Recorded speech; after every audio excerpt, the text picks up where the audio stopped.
பேரிடர் நிவாரணமாக மத்திய அரசு ₹1 கூட கொடுக்கவில்லை என குற்றம் சாட்டிய முதலமைச்சர் மு.க.ஸ்டாலின் நிவாரண நிதியை கேட்டால் மத்திய நிதியமைச்சர் ஆணவமாக பேசுவதாகவும் சாடியுள்ளார். தூத்துக்குடியில் நலத்திட்ட உதவிகளை வழங்கிய பின் அவர் பேசியதை பேச்சு, பேட்டி, அரசியல் என்ற இந்த பகுதியில் பார்க்கலாம். ஒன்றிய அரசு ₹1 கூட கொடுக்கல. அதுதான் முக்கியம். ஒன்றிய அரசு ₹1 கூட கொடுக்காத போதும் இது யாரு கொடுத்ததுன்னா இந்த ஸ்டாலின் உங்களுக்காக கொடுத்தது. 2 மாபெரும் இயற்கை பேரிடர் கடந்த மாசம் டிசம்பர் மாசம் சந்திச்சோம்.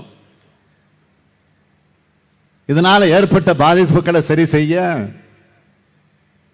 ஒன்றிய அரசு கிட்ட 37,000 கோடி ரூபாய் நிதியை நாம் கேட்டோம். ஒன்றிய அரசு கிட்ட இருந்து நிதி வரலங்கிறது மட்டும் இல்ல,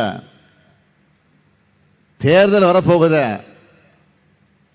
வாக்கு கேட்டு தமிழ்நாட்டு மக்களை சந்திக்கணுங்கிற பயம் கூட கொஞ்சம் கூட இல்லாம ஒன்றிய அரசும் நிதியமைச்சரும் பாராமுகமாக இருக்காங்க. நாம இதை கேட்ட என்ன சொல்றாங்க? உங்ககிட்ட சாதுரியம் இருந்தா நீங்க சாதிச்சுக்கலாமே அப்படின்னு ரொம்ப ஆணவமா அவர் பேட்டி அளிக்கிறாரு.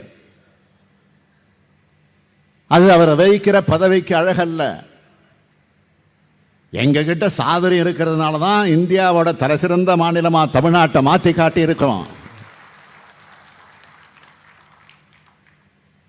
உலக புகழ்பெற்ற நிறுவனங்கள் பலவும் தொழில் நிறுவனங்களை தொடங்குறதுக்கு தமிழ்நாட்டை நோக்கி வராங்க.